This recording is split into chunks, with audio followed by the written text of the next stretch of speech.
அனைவருக்கும் வணக்கம். நான் உங்கள் ஜெயபால். ஸோ இப்போது நம்ம மேக்ஸ் டாப்பிக்கில் 6th ஃபஸ்ட்டு டேர்ம் முடிச்சாச்சு. அடுத்து இப்போ நம்ம பார்க்க போகிறது 6th செகண்ட் டேர்ம் நம்ம ஸ்டார்ட் பண்ணிட்டோம். 6th ஃபஸ்ட்டு டேர்மில் நீங்கள் நிறையா விஷயங்கள் நீங்கள் தெரிஞ்சிருப்பீங்க. தியரிட்டிக்கலான இன்ஃபர்மேஷன் அதுவும் நம்மளுக்கு ரொம்ப முக்கியமானதான். அதே போல் பேசிக்கான சம்ஸ் இருந்தாலும் நம்ம அதை தெளிவாக ப்ராக்டிஸ் பண்ணிக்கிட்டே இருக்கணும். ஸோ அதான் ரொம்ப ரொம்ப முக்கியமானது. லோயர் ஸ்டாண்டு தானே அப்படின்ட்டு ஃபுல்லாக நம்ம ஸ்கிப் பண்ணலாம் முடியாது. ஸோ ஸ்கிப் பண்ணோம் அப்படின்னா கண்டிப்பாக நம்மளால் சக்ஸஸ் பண்ண முடியாது. ஸோ 6th ஸ்டாண்டர்ட் இருந்தாலும் பேசிக்காக ப்ராப்பராக எல்லாமே நம்ம கற்றுக்கணும். ஸோ அதை கரெக்டாக நோட் பண்ணிக்கோங்க. இப்போது நம்ம 6th செகண்ட் டேர்மில் ஃபஸ்ட்டு யூனிட் எண்கள், இந்த டாபிக் தான் நம்ம பார்க்க போகிறோம். இதுவும் ரொம்ப ரொம்ப முக்கியமானது. இந்த எண்கள் அப்படிங்கிற டாப்பிக்கில் ரொம்ப முக்கியமாக மூணு கான்செப்ட் பற்றி இங்கே நம்ம தெளிவாக தெரிஞ்சுக்கோம். மூணு கான்செப்ட் பற்றி. ஃபஸ்ட் ஒன் என்ன அப்படின்னா, பகு எண்ணா என்ன, பகா எண்கள்லாம் என்னன்னு சொல்லியிருப்பாங்க. அது முக்கியமாக பகா எண்கள் அதோட ப்ராப்பர்ட்டிஸ் என்ன, அதோட பண்புகள் என்ன மாதிரி கண்டிஷன்ஸ்லாம் இருக்கும் அப்படிங்கிறத ரொம்ப தெளிவாக இங்கே சொல்லியிருப்பாங்க.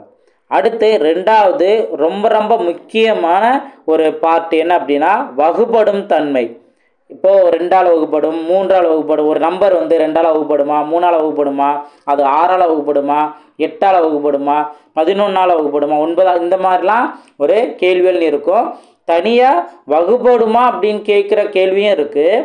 அதே போல் இந்த வகுப்படும் தன்மை எங்கே அதிகமாக சூப்பராக ஷார்ட்கட்டுக்கு யூஸ் ஆகக்கூடியது எங்கே அப்படின்னா, எல்சிஎம் அண்டு ஹெச்எஃப்க்கு இந்த வகுப்படும் தன்மை ரொம்ப ரொம்ப சூப்பராக இங்கே அப்ளை ஆகும். நான் அதுக்கு உங்களுக்கு கிளியராக எக்ஸ்பிளைன் பண்ணுறேன்.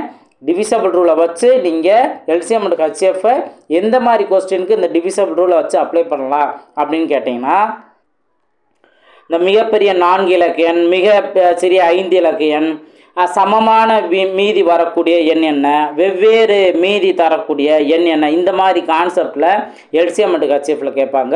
அதுக்கெல்லாம் சூப்பராக இந்த டிவிசபிள் ரூலை வச்சு அப்ளை பண்ணிடலாம். அழகாக ஆன்சர் கண்டுபிடிச்ச முடியும். ரொம்பவே டைம் சேவ் ஆகும். நல்லா இதை தெளிவாக தெரிஞ்சுக்கோங்க. இது நீங்கள் ப்ராப்பராக நோட் பண்ணி வச்சுக்கிறது நல்லது. ஸோ என்னென்ன இது வகுப்படும் அப்படிங்கிறத நோட் பண்ணி வச்சுக்கிறது நல்லது. அடுத்து மூணாவதாக நம்ம என்ன தெரிஞ்சுக்கோ அப்படின்னா, எல்சிஎம் அண்டு ஹெச்எஃப்.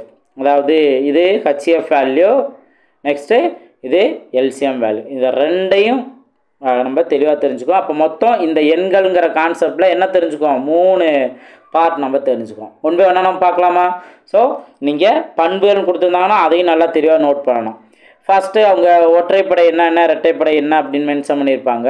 1, 3, 5, 7 இதில் முடிஞ்சது அப்படின்னா அதெல்லாம் ஒற்றைப்படை என்ன.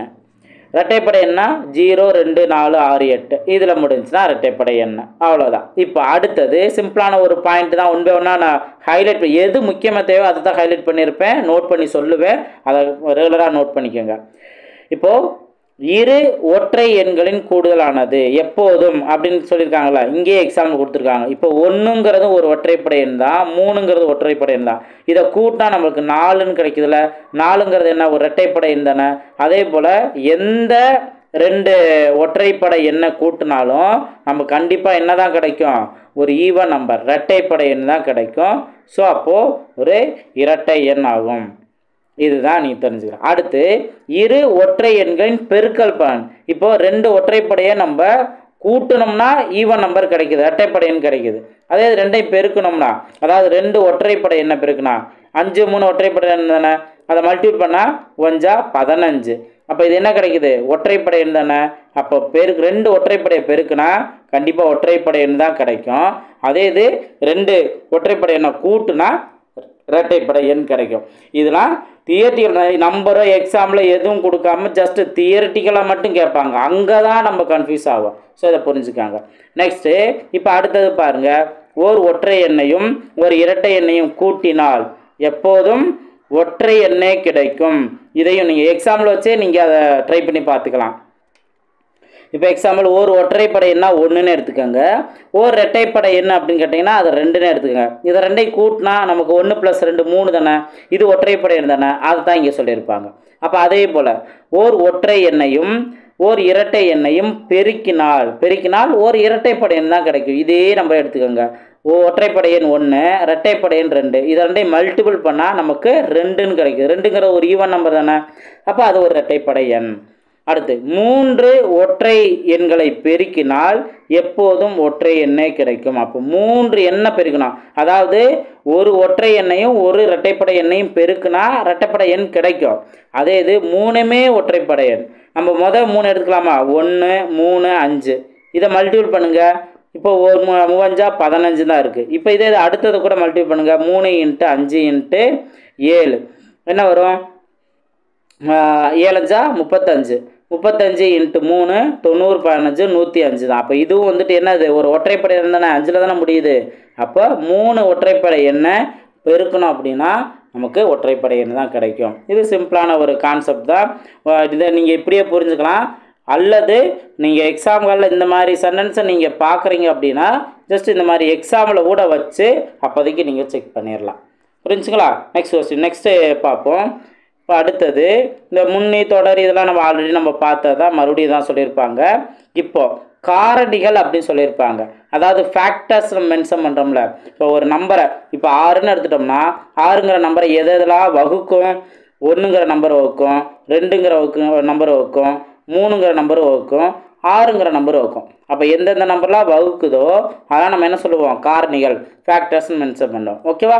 அடுத்ததில் இப்போ பாருங்கள், கொடுக்கப்பட்ட ஒரு எண்ணை மீதியின்றி வகுக்கும் ஒரு எண்ணானது அதன் காரணி ஆகும். அப்போ எதை காரணிகள் சொல்லுவோம், அந்த நம்பரை முழுசாக வகுக்கும். இப்போ 8ன்னு இருந்துச்சுன்னா இதை 4ங்கிற நம்பர் தான் முழுசாக வகுக்கும். ஓகே, மீதியின்றி வகுத்துரும். அதே 8 3ஆல் வகுக்கலாம் அப்படின்னு கேட்டிங்கன்னா அது வகுக்க முடியாது. அப்போ 3ங்கிறது காரணி கிடையாது. ஸோ இந்த மாதிரி நீங்கள் அந்தந்த நம்பருக்கு எந்த நம்பர் முழுசாக டிவைட் பண்ணுமோ அதான் அதோட காரணிகள். அடுத்து ஒவ்வொரு எண்ணிற்கும் 1 மற்றும் அதே எண் காரணியாக அமையும். இது பொதுவானது. இப்போ நீங்கள் எவ்வளோ பெரிய நம்பர் 15ன்னு எடுத்தாலும் 1ங்கிற நம்பரும் அதை வகுக்கும், 15ங்கிற நம்பர் அதே நம்பரும் வகுக்கும். அப்போது ஒவ்வொரு எண்ணுக்கும் 1 மற்றும் அதே எண் அதோட காரணிகளாக அமையும். அடுத்து லாஸ்ட்டு இந்த பாயிண்ட் பாருங்கள். ஒரு எண்ணின் ஒவ்வொரு காரணியையும் அந்த எண்ணின் மதிப்பிற்கு குறைவாகவோ அல்லது சமமாகவோ இருக்கும். இப்போ ஒரு எண்ணின் ஒவ்வொரு காரணியும் அந்த எண்ணின் மதிப்பிற்கு குறைவா, இப்போ ஃபஸ்ட்டு நீங்கள் 20ன்னு எடுத்துட்டீங்க அப்படின்னா ஏன்னா 1 2 4 5 நெக்ஸ்ட்டு 20 இந்த நம்பர் தான் இதை வகுக்கும். அப்போது அந்த எண்ணின் மதிப்பிற்கு குறைவாக இருக்கா, அதாவது இந்த 1லேருந்து 5 வரைக்குமே பார்த்தீங்கன்னா இந்த 20ங்கிற நம்பருக்கு குறைவாக இருக்குது.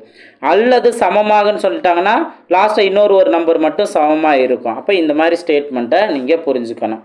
ஓகே, நெக்ஸ்ட்டு மடங்குகள் நம்ம மென்ஷன் பண்ணுறோம். மடங்குகள்ங்கிறது என்ன, அதோட மல்டிபிள்ங்கிறது என்ன. இப்போ நீங்கள் வாய்ப்பாடு இதுதான் இங்கே மடங்குகள் நம்ம தெரிஞ்சுக்கிறோம். இப்போ 5 அப்படின்னா 5ஓட மடங்குலாம் என்ன சொல்லுவோம், 5ஓட வாய்ப்பாடு தானே, 5 10 15 20 இந்த மாதிரி போயிட்டே இருக்கும். அப்போ 5ஓட மடங்குகள்னால் இந்த மாதிரி நம்பர்ஸாக அடுத்தடுத்து போயிட்டே இருக்கும். அப்போது ஒரு எண்ணின் ஒவ்வொரு மடங்கும் அந்த எண்ணை விட அதிகமாகவோ அல்லது சமமாகவோ இருக்கும். அப்போ மடங்குங்கிறது இப்போ 5ஓட மடங்குனா ஃபஸ்ட்டு 5லேருந்து தான் ஸ்டார்ட் பண்ணுவோம். அப்போ 5ங்கிற நம்பருக்கு சமமாக இருக்கா, அதுக்கு அடுத்தது அதை விட எல்லாமே அதிகமாக மாறிடுமா. ஸோ இதுதான் வந்து அந்த வார்த்தையை கொடுத்துருப்பாங்க. அடுத்து ஒரு எண்ணின் மடங்குகள் என்ன, முடிவற்றவை. ஸோ இன்ஃபினிட் தான், அது தொடர்ந்து போய்கிட்டே இருக்கும், எண்களுக்கு முடிவே கிடையாது. இதுதான் நீங்கள் இங்கே தெரிஞ்சுக்கோங்க. ஓகே, அடுத்தடுத்து பார்ப்போம். எது தேவையோ கரெக்டாக அதை நான் மென்ஷன் பண்ணியிருப்பேன், அதை கரெக்டாக புரிஞ்சுக்கோங்க. இப்போ பகு எண் பகா எண்கள் பற்றி அடுத்தடுத்து சொல்லுவாங்க பாருங்கள். பகு எண் பகா எண் இதில் இருந்து தான் இப்போ ஒன்றை விட எது பகா எண்கிறத டெஃபனிஷன் சொல்லியிருப்பாங்க. ஒன்றை விட அதிகமான ஒரு இயலெண்ணானது, ஒன்றை விட அதிகமான ஒரு இயலெண்ணா 2லேருந்தே ஆரம்பிச்சுக்கலாம். ஒன்று மற்றும் அதே எண்ணை மட்டுமே காரணிகளாக பெற்றிருப்பின் அந்த எண் பகா எண். நம்ம காரணிகள்லாம் என்னன்னு நம்ம பார்த்துட்டோம்ல. அப்போது ஒரு நம்பர் எடுத்துக்கிறோம், 5ங்கிற ஒரு நம்பர் எடுத்துக்கிறோம். இந்த 5ங்கிற நம்பரை 1ஆல் நம்ம டிவைட் பண்ணலாம். அதே போல் அதே நம்பர் 5ஆல் அது மட்டும்தான் வகுக்க முடியும், வேறு எந்த நம்பராலையும் வகுக்க முடியாது. அப்போ ஒன்று மற்றும் அதே எண்ணை மட்டுமே காரணிகளாக பெற்றிருப்பின் அந்த எண் ஒரு பகா எண் எனப்படும். ஸோ பிரைம் நம்பருங்கிறது இதுதான். இப்போ 1ங்கிறது பகு எண்ணா பகா எண்ணா அப்படிங்கிற கேட்பாங்க. 1ங்கிறது பகு எண்ணும் அல்ல பகா எண்ணும் அல்ல. ஸோ இது முக்கியமான ஒரு பாயிண்ட்டு ஸ்டேட்மெண்ட்டு. ஓகேவா? அடுத்தது இன்னும் நிறைய விஷயங்கள் நீங்கள் பகா எண்கள் பற்றி நீங்கள் தெரிஞ்சுக்குவீங்க. அடுத்து ஓர் இயல் எண்ணானது இரண்டிற்கும் மேற்பட்ட காரணிகளை பெற்றிருப்பின் அந்த எண் பகு எண் எனப்படும். அப்போ பகா எண்ணா ரெண்டு காரணி தான் இருக்கும். ஒன்றுனா 1 அப்படிங்கிற காரணி, இன்னொன்று அந்த நம்பரோட அதே நம்பர், இதுதான் அதோட காரணிகளாக இருக்கும். அதுக்கு மேலே இருந்துச்சு அப்படின்னா நம்ம எது வேணால் எடுத்துக்கலாம். இப்போ 8ன்னு எடுத்துட்டிங்க அப்படின்னா 1ங்கிறதும் இதோட காரணியாக வரும், 2ம் வகுக்கும், 4ம் வகுக்கும், அதே போல் 8ம் வகுக்கும். அப்போ அதாவது 2க்கு மேற்பட்ட காரணிகள் இருந்தால், ஏன்னா 2 காரணிங்கிறது என்ன, அந்த எண் 1ங்கிற நம்பரும் அதே நம்பர், இதை தவிர்த்து எக்ஸ்ட்ரா இருக்குல்ல. அப்போ இந்த மாதிரி 2க்கும் மேற்பட்ட காரணிகள் பெற்றிருப்பின் அந்த எண் பகு எண் எனப்படும். அப்போது இதுக்கப்புறம் தான் நம்ம எது பகு எண் எது பகா எண் அப்படிங்கிறத கிளியராக நம்ம தெரிஞ்சுக்குவோம். இப்போ பாருங்கள், இன்னும் ஒரு சில கண்டிஷன் இருந்துச்சுன்னா அதுக்கு ஒரு பேர் இருக்கும். ஸோ அதுபடி பார்க்கும்போது இங்கே பாருங்கள், செவ்விய எண் அப்படிங்கிற ஒரு கான்செப்ட் வருது. செவ்விய எண் அப்படின்ட்டு என்னன்னு பார்த்தீங்கன்னா, ஒரு எண்ணின் அந்த எண்ணை தவிர்த்து மற்ற காரணிகளின் கூடுதலானது, இந்த வார்த்தையை தான் நீங்கள் நல்லா கவனிச்சுக்கணும். ஒரு எண்ணின் அந்த எண்ணை தவிர்த்து மற்ற காரணிகளின் கூடுதலானது அதே எண்ணை தரும் எனில் அது செவ்விய எண் அல்லது நிறைவு எண் எனப்படும். ஒரு பேர் இருக்குது. ஓகே, இலக்கமான எண் அப்படின்னு ஒரு பேர் பின்னாடி உங்களுக்கு லாஸ்ட்டில் கொடுத்துருப்பாங்க. இப்போ அதுக்கு முன்னாடி நீங்கள் செவ்விய எண்ணா என்ன அப்படிங்கிற இந்த ஸ்டேட்மெண்ட்டை தெரிஞ்சுக்கணும். இப்போ என்ன சொல்லியிருக்காங்க அவங்க, அந்த ஒரு எண்ணின் அந்த எண்ணை தவிர்த்துன்னு சொல்கிறாங்க. இப்போ எக்ஸாம்பிள் 6 அப்படின்னு நம்ம எடுத்துக்கிறோம். இப்போ 6ஓட காரணிகள் என்னென்னு நம்ம சொல்லுவோம், 1, 2, 3, 6, இதுதான் அதோட காரணிகள். அவங்க அந்த எண்ணை தவிர்த்து அப்படின்னா என்ன சொல்லிட்டாங்க, இந்த 6ங்கிற நம்பரை தவிர்த்து மற்ற காரணிகளின் கூடுதலானது. இப்போ மற்ற காரணிகள் என்ன, 1, 2, 3, இதை கூட்டணும் அப்படின்னா கூடுதலானது அதே எண்ணை தரும். இப்போ இதோட கூடுதல் 6னே கிடைக்குது தானே, அப்போ அதே எண்ணை தருது தானே. இந்த 6 அப்படிங்கிற நம்பர், இந்த மாதிரி கண்டிஷன் வந்துச்சுன்னா இந்த 6ங்கிற நம்பர் என்ன சொல்லலாம், செவ்விய எண் அல்லது நிறைவு எண் எனப்படும். இப்போ ரொம்ப சிம்பிளாக இந்த மாதிரி கான்செப்டை நம்ம தெரிஞ்சுக்கணும். ரொம்ப சிம்பிளாக கீழ்கண்டவற்றில் செவ்விய எண்ணிற்கு எடுத்துக்காட்டு அப்படின்னு கேட்டாங்கன்னா நம்ம என்ன யோசிப்போம், செவ்விய எண்ணா ஃபஸ்ட்டு என்னன்னு தெரியணும், அடுத்து அதை நம்ம ஆப்ஷனில் அப்ளை பண்ணி பார்க்கணும். இந்த மாதிரி விஷயங்கள்லாம் இருக்குது. ஸோ செவ்விய எண்ணா என்ன, நிறைவு எண்ணா என்ன அப்படிங்கிறத நல்லா தெளிவாக இங்கே தெரிஞ்சுக்கணும். புரிஞ்சுங்களா? ஸோ அதே போல் தான் இப்போ உங்களுக்கு காரணிகள் அப்படின்ட்டு எக்ஸாம்பிள் ஒரு 28ங்கிறத செக் பண்ண சொல்கிறாங்க. 28ஓட காரணிகள் என்னென்ன, 1, 2, அடுத்து நெக்ஸ்ட்டு 4, அடுத்து 7, நெக்ஸ்ட்டு 14, அதுக்கு அடுத்தது 28. இப்போ நம்ம என்ன பண்ணுவோம், இது செவ்வியெண்ணான்னு செக் பண்ணுறதுக்கு அந்த எண்ணை தவிர்த்து, அப்போ காரணிகளில் அந்த எண்ணை மட்டும் எடுத்துகிட்டு மீதி உள்ளதெல்லாம் நம்ம ஆட் பண்ணி பார்க்குறோம். ஆட் பண்ணோம் அப்படின்னா இங்கே பாருங்கள், 1 + 2 3, 3 + 7 10ன்னு வருதா, 10. அடுத்து இங்கே 4 + 14 18ன்னு வருதா, அப்போ 10 + 18 28ன்னு கிடைக்குது. அப்போது அந்த எண்ணை தவிர்த்து மற்ற காரணிகள்னால் மற்ற காரணிகளோட கூடுதல் என்ன கிடைக்குது, அதே நம்பரே கிடைக்கிறனால 28ம் செவ்விய எண்ங்கிறது தான். புரிஞ்சுங்களா? ஓகே. ஸோ நிதானமாக நீங்கள் ஒவ்வொன்றா நீங்கள் கற்றுக்க உங்களுக்கு ஒவ்வொரு கான்செப்டும் நல்லா தெளிவாக புரியும். ஸோ மிஸ் பண்ணிடாதீங்க. நெக்ஸ்ட்டு இப்போது இந்த எரடோஸ்தனிஸ் சல்லடை, இது ஒரு மெத்தட். இந்த மெத்தடுங்கிறது என்ன அப்படின்னா, பகா எண்களை கண்டறியறதுக்கு பயன்படக்கூடிய ஒரு மெத்தடில் இதுவும் ஒன்று. எரடோஸ்தனிஸ் சல்லடை இது கொடுக்கப்பட்ட எண் வரிசையில் உள்ள பகா எண்களை கண்டறிய உதவும் ஒரு எளிய நீக்கல் முறையாகும். ஸோ இதை நீங்கள் தெரிஞ்சுக்கோங்க. இப்போது இதில் நீங்கள் என்னென்னா வேறு ஒன்றும் இல்லை, ஒவ்வொரு நம்பரை நோட் பண்ணிவிட்டு அது என்ன பகா நம்பர் வருதோ இல்லை அதோட மடங்கு என்ன வருதோ அதெல்லாம் தான் கேன்சல் பண்ண சொல்லியிருப்பாங்க. இப்போ 2ன்னு எடுத்துட்டோம், 1லேருந்து 100 வரைக்கும் நம்ம நோட் பண்ணுறோம். 2ன்னு எடுத்துட்டோம் அப்படின்னா 2ஓட மடங்கு பூரா நம்ம கேன்சல் பண்ணுறோம். அப்போ ஈவன் நம்பர் பூரா கேன்சல் ஆகிருமா, ஈவன் நம்பர்லாம் கேன்சல் ஆகிரும். அடுத்து இப்போ வேறு எந்த இதெல்லாம் மடங்குன்னு வருதோ, இப்போ எக்ஸாம்பிள் பார்த்தீங்கன்னா ஈவன் நம்பர் எல்லாமே கேன்சல் ஆகிரும். இதை தவிர்த்து வேறு எந்த நம்பர், இப்போது எக்ஸாம்பிள் 21ங்கிறது ஒரு ஆட் நம்பர், 21ங்கிறது ஒரு ஆட் நம்பர். இது எதோட மடங்காக வரும், 7ஓட மடங்காக வந்துடும், 3ஓட மடங்காக வந்துடும். அதனால் அதையும் நம்ம கேன்சல் பண்ணிடும். இப்போலாம் அதோட மடங்குன்னு கேன்சல் பண்ணது போக மீதி என்னென்ன நம்பர் இருக்கோ அதுதான் பகா எண்கள் பிரைம் நம்பர்ஸ் சொல்லுவாங்க. இப்போது நீங்கள் கண்டிப்பாக நம்மளோட பேட்ச் ஸ்டூடெண்ட் 3 விஷயத்தை நீங்கள் கரெக்டாக ஃபாலோ பண்ணியிருக்கணும். ஃபஸ்ட் ஒன் என்ன அப்படின்னா, இதை நான் கண்டிப்பாக கேட்பேன். ஃபஸ்ட் ஒன் என்ன அப்படின்னா, ஸ்கொயர் நம்பர். ஸ்கொயர் வேல்யூ ஒரு 1 ஸ்கொயர்லேருந்து 30 ஸ்கொயராவது படித்து வச்சுருக்கணும். அடுத்தது ரெண்டாவது என்ன அப்படின்னா க்யூப் வேல்யூ.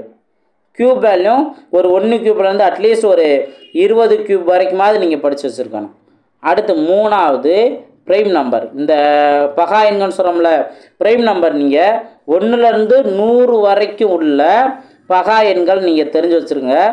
ரொம்ப 1லேருந்து 100 வரைக்கும்னா ரொம்பலாம் இல்லை, ஜஸ்ட்டு 25 பகா எண்கள் மட்டும்தான் இருக்குது. அந்த 1லேருந்து 100 வரைக்கும் உள்ள 25 பகா எண்களை கண்டிப்பாக நீங்கள் படித்து வச்சுருக்கணும். நான் இடையில உங்கள்கிட்ட கொஸ்டின் நான் கேட்பேன்.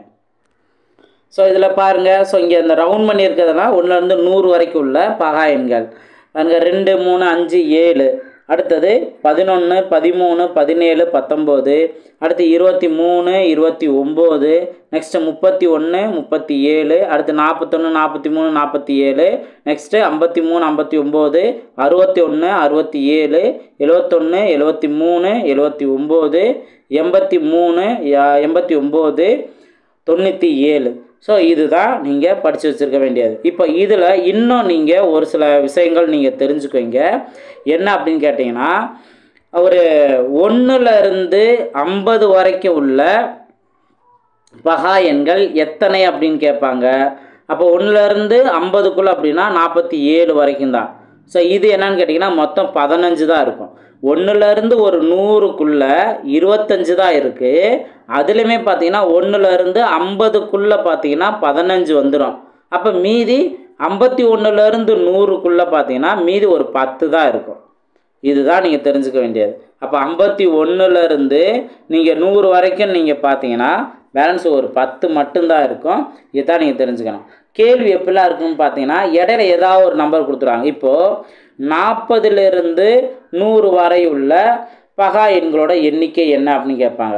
இப்போ நம்ம என்ன பண்ணியிருக்கோம், 50லேருந்து அதாவது 51லேருந்து 100 வரைக்கும் பார்த்தீங்கன்னா 10 தான் இருக்குதுன்னு நம்மளுக்கு தெரியும். அதையும் நம்ம நோட் பண்ணியிருக்கோம். இப்போ 40லேருந்து அப்படின்னு சொல்லியிருக்கனால எதையும் சேர்த்துக்கணும். 41, 43, 47. அப்போ எக்ஸ்ட்ரா ஒரு 3 இருக்கா.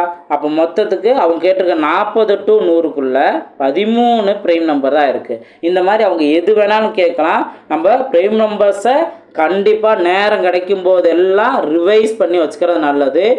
கண்டிப்பாக அதை நீங்கள் படித்து வச்சுருக்கணும். உங்கள்கிட்ட நான் கொஸ்டின் நான் கேட்பேன். ஓகேவா, ரைட். இப்போது இங்கே பாருங்கள், இந்த பாயிண்ட் உங்களுக்கு கொடுத்துருக்காங்களா. 100 வரையிலான எண் தொகுதியில் மொத்தம் 25 பகா எண்கள் இருக்கின்றன. இது ஒன்று. அடுத்து 5ல் முடியும் ஒரே பகா எண் என்ன, 5 மட்டும்தான். 5ல் முடியும் ஒரே பகா எண் 5 மட்டும்தான். அதே போல் ஒரே ஒரு இரட்டை பகா எண் என்னன்னு கேட்டிங்கன்னா 2 மட்டும்தான். 2 மட்டும்தான் இரட்டை பகா எண். இப்போ இதுதான் வந்து பகா எண். 1 பகா எண்ணும் அல்ல, பகு எண்ணும் அல்ல. அடுத்தது ஏன் வந்து பகா எண் அல்லன்னு மென்ஷன் பண்ணுறோம், ஏன் பகா எண் அல்ல அப்படின்னா, இப்போ பகா எண்ணுக்கு வந்து என்ன கண்டிஷன் இருக்கணும், ஒன்று அட்லீஸ்ட் 2 காரணி. என்ன காரணி, 1ங்கிற நம்பரால் வகுப்படணும், அதுக்கப்புறம் இன்னொரு ஒரு காரணியால் வகுப்படணும் அதே நம்பரால். இந்த மாதிரி இருந்துச்சு அப்படின்னா நம்ம என்ன சொல்கிறோம், அதை பகா எண் சொல்கிறோம். ஆனால் இங்கே 1ங்கிற நம்பருக்கு 1ஆல் டிவைட் ஆகும், ஆனால் வேறு எதால் டிவைட் ஆகுமா, அப்போ இன்னொரு ஒரு காரணியே இல்லை. அதனால் இதை நம்ம பகா எண் லிஸ்ட்டையும் நம்ம எடுத்துக்க மாட்டோம். இப்போ பகு எண் அப்படின்னு பார்க்கும்போது 2க்கும் மேற்பட்ட காரணிகள் இருக்கணும். அப்போ 1ங்கிற நம்பருக்கு 1 தவிர வேறு எந்த காரணியுமே இல்லை. அப்போ இது பகா எண்ணும் பகு எண்ணும் அல்ல. இதுதான் நீங்கள் புரிஞ்சுக்க வேண்டியது. ஸோ இது ரொம்ப டெப்த்தாக தெரியணும்னு அவசியம் இல்லை. ஆனால் இப்போ ஈவன் நம்பராக இருக்கக்கூடிய ப்ரைம் நம்பர் என்ன, 2 மட்டும்தான். மற்றது எல்லாமே ஆட் நம்பர் தான், ஒற்றைப்படை நம்பர் தான். ஓகேவா. ஸோ இதெல்லாம் நீங்கள் புரிஞ்சுக்கணும். அதே போல் 5ஆல் முடியக்கூடியது வேறு எல்லாம் எதுவுமே கிடையாது, இதுதான் இருக்கும். ஸோ மற்றதெல்லாம் நீங்கள் ப்ரைம் நம்பர் என்னென்ன அப்படிங்கிறத அடிக்கடி ரிவைஸ் பண்ணணும். இது ரொம்ப முக்கியமானது. ஒரு விஷயம் நீங்கள் தெரிஞ்சுக்கங்க, நீங்கள் ஸ்கூல்லேயும் நீங்கள் நல்லா படிச்சிருந்துருக்கலாம், படிக்காமல் கூட இருந்திருக்கலாம். ஆனால் காம்படிட்டிவ் எக்ஸாம் உங்களுக்கு ஒரு கவர்மெண்ட் ஜாப் வேணும் அப்படின்னு நீங்கள் ஆசைப்பட்டு நீங்கள் வந்திருக்கீங்கன்னா அதை எந்த அளவுக்கு நம்ம எந்த லெவலில் இருக்கோமோ அந்த அளவுக்கு இறங்கி நம்ம படிக்கணும். நம்மளுக்கு வாய்ப்பாடு தெரியலையா, வாய்ப்பாடு எடுத்து நம்ம படிச்சு தான் ஆகணும். ப்ரைம் நம்பர்ஸ் தெரியலையா, ஸ்கொயர் வேல்யூ தெரியலையா, க்யூப் வேல்யூ தெரியலையா, நம்ம அதை படிச்சு தான் ஆகணும். பக்கத்தில் எவனாவது நக்கல் பண்ணுவான், வம்புழுப்பான், இந்த மாதிரி எதையுமே நம்ம கேர் பண்ணிக்க வேண்டிய அவசியமே இல்லை. உங்களுக்கு பசிச்சா நீங்கள் தான் சாப்பிடுவீங்க, உங்களுக்கு தெரியலன்னா நீங்கள் தான் கற்றுக்கணும். ஓகேவா? அதே போல் தான் எல்லாமே. ரைட். ஸோ இதை நம்ம பார்க்குறோம். இப்போ அடுத்தது பாருங்கள். அடுத்து வேறு 3ஐ விட பாருங்க, 3ஐ விட இந்த ஒரு பாயிண்ட்டை நல்லா கவனிங்க. 3ஐ விட பெரிய எந்த ஒரு எண்ணையும் 2 அல்லது அதற்கு மேற்பட்ட பகா எண்களின் கூடுதலாக எழுதலாம். இது சொல்கிறாங்க. 3ஐ விட இப்போ 2, 3 பகா எண்கள், அல்லது காமனாக நம்பர் நம்ம மென்ஷன் பண்ணுறோம். அதுலேயே அதை தவிர்த்து மீதி உள்ள நம்பர் எல்லாமே 3க்கு அடுத்து உள்ள வர நம்பர் 4 இருக்கட்டும், 5, 6, 7 எது வேணால் இருக்கட்டும், அந்த நம்பர் எல்லாமே ஏதாவது 2 அல்லது 3 பகா எண்களோட காரணிகளாக எழுதலாம். இப்போ எக்ஸாம்பிள் 16ன்னு இருந்துச்சு அப்படின்னா நம்ம என்ன தான் எழுதணும்? பகா எண் 2 அல்லது அதற்கு மேற்பட்ட பகா எண்களாக தான் எழுதணும். அப்போது 2ஆல் நம்ம 2ஆல் பண்ணலாம். அதுக்கு அடுத்தது மறுபடியும் 2. நெக்ஸ்ட்டு எக்ஸாம்பிள் இப்போ 2 கூடுதல் நோட் பண்ணுறதுனால 5 + 11, 5ங்கிறதும் ஒரு ப்ரைம் நம்பர் தான், 11ங்கிறதும் ஒரு ப்ரைம் நம்பர் தான். அப்போ 2 பகா எண்களோட கூடுதலாக நம்ம எழுதலாம்ல. அப்போ அவங்க சொல்லியிருக்க பாயிண்ட் இதுதான். 3ங்கிற நம்பரை தவிர்த்து அதுக்கு மேலே உள்ள எந்த நம்பராக இருந்தாலும் ஏதாவது 2 அல்லது அதற்கு மேற்பட்ட பகா எண்களின் கூடுதலாக எழுதலாம். ஸோ இந்த ஒரு பாயிண்ட்டு. ஸோ இதெல்லாம் நான் சொல்கிறதெல்லாம் ஒரு கொஸ்டினாக இமேஜின் பண்ணி பார்க்கணும். அப்போ தான் உங்களுக்கு நான் சொல்லக்கூடிய கான்செப்ட் எல்லாமே கிளியராக என்ன எதுக்காக சொல்கிறோம், எக்ஸாம் பாயிண்ட் ஆஃப் வியூவில் எப்படி வேணால் கேட்கலாம் அப்படிங்கிறத மென்ஷன் பண்ணி தான் இங்கே சொல்கிறோம். இதை நீங்கள் புரிஞ்சுக்கணும். அடுத்து நெக்ஸ்ட்டு இன்னொரு விஷயம் நீங்கள் என்ன தெரிஞ்சுக்கணும் அப்படின்னா, கேள்வியை நல்லா கவனிக்கணும். ஏதாவது ஒரு நம்பர் கொடுத்துட்டு, இப்போ எக்ஸாம்பிள் இதே 16 எடுத்துக்கோங்க, இதோட பகா காரணிகளை எழுதுக அப்படின்னு கேட்டிருப்பாங்க. பகா காரணிகள்ன்ட்டு நம்ம காரணிகள்லாம் என்னன்னு தெரியும், அதெல்லாம் வகுப்படக்கூடிய நம்பர் அப்படின்னு நம்ம பார்க்குறோம். அப்போது 1 வகுப்படும், 2 வகுக்கும், 4 வகுக்கும், 8 வகுக்கும், 16 வகுக்கும், இதெல்லாம் நம்ம நோட் பண்ணுவோம். ஆனால் அவங்க கேள்வி கேட்டிருக்கிறது என்ன, இந்த நம்பரோட பகா காரணிகள் மட்டும்தான் கேட்டிருக்காங்க. அப்போது 4 பகா எண் இல்லை, 8 பகா எண் இல்லை, 16ங்கிறது பகா எண் இல்லை, 1ங்கிறது பகா எண் இல்லை. அப்போ 2 மட்டும்தான் இதோட பகா காரணி. வார்த்தைகள் புரியுதுங்களா? இதே போல் 2, 3 இருக்கும், அதை மட்டுமே செலக்ட் பண்ணி எழுதுகிற அளவுக்கு கேள்வி நம்பர் கொடுத்து கேள்வி கேட்பாங்க. ஸோ அந்த வார்த்தையெல்லாம் நீங்கள் நல்லா புரிஞ்சுக்கணும். ஓகேவா? ரைட். நெக்ஸ்ட்டு வேணும் 3 பகா எண் கூடுதலாக, இதெல்லாம் நம்மளுக்கு தேவையில்லை. இப்போ இரட்டை பகா எண்கள், இதை பாருங்கள். இது ஒரு முக்கியமான ஒரு தியரிட்டிக்கல் பாயிண்ட் மாதிரி தான். இப்போ ஒரு ஜோடி பகா எண்களின் வேறுபாடு, ரெண்டுமே என்ன பண்ணணும், பகா எண்களை தான் நம்ம எடுத்துக்கணும். ஒரு ஜோடி பகா எண்களின் வேறுபாடு 2 எனில் அது இரட்டை பகா எண்கள். இதுக்கு முன்னாடி ஒரு வார்த்தை ஒரு நம்பர் என்ன அப்படிங்கிற நம்ம பார்த்துருந்தோம்ல. என்ன நம்பர்? ஃபஸ்ட்டு செவ்விய எண் அப்படிங்கிற ஒன்று நம்ம பார்த்துருந்தோம்ல. ஸோ எதை நம்ம செவ்விய எண் சொல்கிறோம் அப்படிங்கிற கண்டிஷனை நம்ம தெளிவாக புரிஞ்சுக்கணும். ஏன்னா பின்னாடி ஒரு நம்பர் வரும், ஒரு எண்ணுன்னு வரும். ஸோ அதனால் நல்லா தெளிவாக தெரிஞ்சுக்கணும். காரணிகளில் அந்த நம்பரோட காரணியத்தை, அந்த நம்பரை தவிர்த்து மற்ற காரணிகள் எல்லாம் பார்த்தோம்னா கூடுதல் அதே நம்பர் கிடைக்கும். இந்த கண்டிஷன் இருந்தால் அதை நம்ம செவ்விய எண் நம்ம சொல்லியிருக்கோம், நிறைவு எண் சொல்லியிருக்கோம். நம்ம செவ்விய எண்ணே படித்து நிறைவு எண் ஆப்ஷனில் கொடுத்துருந்தா மறந்துடக்கூடாது. அதே போல தான் இரட்டை பகா எண் மென்ஷன் பண்ணியிருக்காங்களா? ஸோ இரட்டை பகா எண்கிறது எதை மீன் பண்ணுறாங்க, 2 ஜோடி பகா எண்களோட வேறுபாடு 2ன்னு இருந்துச்சுன்னா அது இரட்டை பகா எண். இப்போ 5, 7ங்கிறதும் பகா எண் தானே.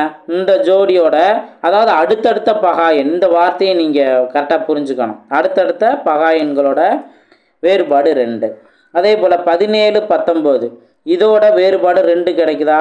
அப்போ இந்த 2 ஜோடியுமே என்ன சொல்லலாம், இரட்டை பகா எண்கள் அப்படின்னு நம்ம சொல்லலாம். அதே போல் 3 தொடர்ச்சியான, இப்போ 2 தொடர்ச்சியான நம்ம பார்த்தோம்ல, 3 தொடர்ச்சியான பகா எண்களுக்கு இடையான வேறுபாடு 2ன்னு இருந்துச்சுன்னா அதை என்னன்னு சொல்லுவோம், பகா 3 தொகுதி. ஸோ வித்தியாசமாக இருக்கும், பகா 3 தொகுதி. அப்போ கீழ்கண்டவற்றில் பகா 3 தொகுதிக்கு எடுத்துக்காட்டு அப்படின்ட்டு கேட்டாங்க அப்படின்னா நம்ம பகா 3 எண் தொகுதினா என்னன்னு தெரிஞ்சுக்காம விட்டுறக்கூடாது. அடுத்தடுத்த 3 பகா எண்கள் இப்போ 3, 5, 7 இது மட்டும்தான் அடுத்தடுத்தது இருக்குது, வித்தியாசம் 2ன்னு இருக்குது. அப்போ இந்த ஒரே ஒரு ஜோடி மட்டும்தான், அதாவது ஒரே ஒரு இந்த 3 நம்பர் மட்டும்தான் பகா பகா 3 எண் தொகுதி. இது ஒன்றே ஒன்று மட்டும்தான். சரி, நீங்கள் நோட் பண்ணிக்கோங்க. நெக்ஸ்ட் பார்ப்போம். ஸோ இது தெரிஞ்சிட்டோமா? அடுத்து இன்னொன்று வந்து உங்களுக்கு அந்த இன்னொரு ஒரு நம்பர் அதையும் உங்களுக்கு லாஸ்ட்டில் கொடுத்துருப்பாங்க. அதை நான் இப்போயே நான் சொல்லிடுறேன். இதை இப்போயே நான் சொல்லிடுறேன். பகா காரணிகள் இதில் இப்போயே சொல்லிடுறேன். எங்கே கொடுத்துருப்பாங்கன்னா சம எண்ணிக்கை இதில் இணைப்பகா எண்கள், சார்பகா எண்கள். ஓகே, இது எல்சிஎம்க்குரிய கான்செப்ட்டு. இன்னொரு கண்டிஷன் வரும், அந்த கண்டிஷனை வச்சு சொல்லியிருப்பாங்க. அதையும் நான் சொல்லிடுறேன். அதை இதோடய சொல்லிட்டோம் அப்படின்னா உங்களுக்கு கிளியராக புரிஞ்சிடும். லாஸ்ட்டில் கொடுத்துருப்பாங்க.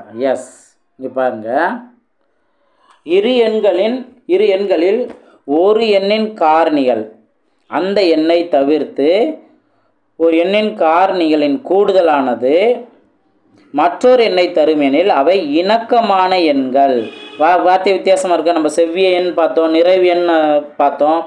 இது இணக்கமான எண். அதே போல் இரட்டை பகா எண்கள் பார்த்தோம். அதே போல் பகா 3 எண் தொகுதி அப்படிங்கிறதும் பார்த்தோம். அதே போல் இணக்கமான எண்கள். அது என்ன இணக்கமான எண்கள்? 2 எண்கள் நம்ம எடுத்துக்குவோம். இப்போ 220, 284 இந்த 2 எண்களில் இதெல்லாம் வந்து இணக்கமான எண்களுக்கு எடுத்துக்காட்டு. இதில் என்ன கண்டிஷன் பார்த்தீங்கன்னா, இப்போ 220ஓட காரணிகளோட கூடுதல். இப்போ இதெல்லாம் வந்து 220ஓட காரணிகள் 2 வகுப்படும், 4 வகுக்கும், 5 வகுக்கும், 10 வகுக்கும், 11, 20, 22, 44, 55, 110 இதெல்லாம் வகுக்கும். ஓகேவா?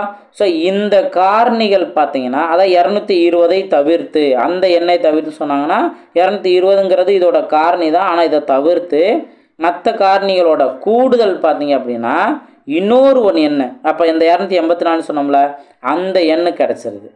அதே போல் 284ஓட காரணிகள், அது 284 தவிர்த்து மீதி காரணிகள் பார்த்தீங்கன்னா அதோட கூடுதல் 220ன்னு வருது. ஸோ இந்த 2 நம்பருமே என்ன சொல்லுவோம்? இணக்கமான எண்கள் சொல்லுவோம். அப்போது ஒரு எண்ணின் காரணிகளின் கூடுதலானது மற்றொரு எண்ணை தரும் எனில் அவை, அதாவது மற்ற எண்ணை தரும் எனில் அவை என்ன சொல்லுவோம்? இணக்கமான எண்கள்னு சொல்லுவோம். அதே போல் இதுவும் வந்து இணக்கமான எண்களா அப்படின்னு ஆராய அப்படின்னு கேட்டிருக்காங்க. ஸோ ஜஸ்ட் ட்ரை பண்ணி பார்க்கலாம் தான், பார்த்துக்கலாம். இதுதான் இங்கே தெரிஞ்சுக்கிறது. இப்போ நம்ம பார்க்குற தியரிட்டிக்கல் பாயிண்ட்லாம் இங்கே அழகாக கொடுத்துருப்பாங்க. இந்த நினைவில் கொள்கை இதை ஷார்ட்டாக கொடுத்துருப்பாங்க. எல்லாம் முடிச்சுட்டு இதை நீங்கள் ரீட் பண்ணுங்கள். கண்டிப்பாக உங்களுக்கு ரொம்ப யூஸ்ஃபுல்லாக இருக்கும். இதில் இருந்தும் எல்சிஎம் அண்ட் ஹெச்எஃப்ல கேள்வி கேட்டிருக்காங்க. இப்போ இதெல்லாம் கேட்டிருக்காங்க. இரு பூஜ்ஜியமற்ற முழு எண்களின் மீப்பெரு பொது காரணி என்னன்னு சொல்கிறோம்? அந்த இரு எண்களின் மிகப்பெரிய பொது காரணி ஆகும். அதே போல் பூஜ்ஜியமற்ற முழு எண்களின் மீச்சிறு பொது மடங்கு என்பது அந்த இரு எண்களின் மிகச்சிறிய பொதுவான மடங்காகும். அதே போல் இரு எண்கள் மீசிமா வந்து அதோட மீப்பெரு பொது காரணி 1 எனில் அந்த எண்கள் சார்பகா எண்கள் அல்லது இணைப்பகா எண்கள் எனப்படும். இது ஒன்று. அடுத்தது ஃபார்முலா. 2 எண்களோட பெருக்கல் பலன் அவற்றின் மீபேக்கா மற்றும் மீசிமாவின் பெருக்கல் பலனுக்கு சமம். இந்த மாதிரி அந்த ஸ்டேட்மெண்ட்லாம் கொடுத்துருப்பாங்க. இதெல்லாம் நல்லா தெளிவாக தெரிஞ்சிருக்கணும். புரிஞ்சுங்களா? இப்போது நம்ம பகா எண்கள் கான்செப்ட் வச்சு நம்ம தெரிஞ்சுக்கிட்டோம். அடுத்தது வகுபடும் தன்மை. இந்த வகுபடும் தன்மை கண்டிப்பாக நீங்கள் தெரிஞ்சு வச்சுருக்கணும். எது படிக்க வேண்டியது இருக்கோ அதைத்தான் உங்களுக்கு மெயினாக நான் சொல்லியிருப்பேன். ஸோ ஒன் பை ஒன்னாக கவனிங்க. கண்டிப்பாக இந்த 1 hour கிளாஸ் உங்களுக்கு ரொம்ப ரொம்ப யூஸ்ஃபுல்லாக இருக்கும். நல்லா தெளிவாக நீங்கள் அதை நோட் பண்ணிக்கோங்க. இப்போ பாருங்கள், இதோட வகுபடும் தன்மையை நம்ம முடிச்சுட்டு இந்த ஒரு பார்ட்டு முடிச்சுக்கலாம். அதுக்கப்புறம் எல்சிஎம் ஹெச்எஃப் நம்ம செகண்ட் பார்ட்டாக நம்ம கிளாஸ் கொடுப்போம். அப்போ தான் உங்களுக்கு ஓரளவு கம்ஃபர்டபுளாக இருக்கும். இப்போ வகுபடும் தன்மை பாருங்கள், இங்கே தான் நம்ம பார்க்க வேண்டியது இருக்குது. இதெல்லாம் பார்த்துட்டோம். நம்ம எண்களின் வகுபடும் தன்மை விதிகள்.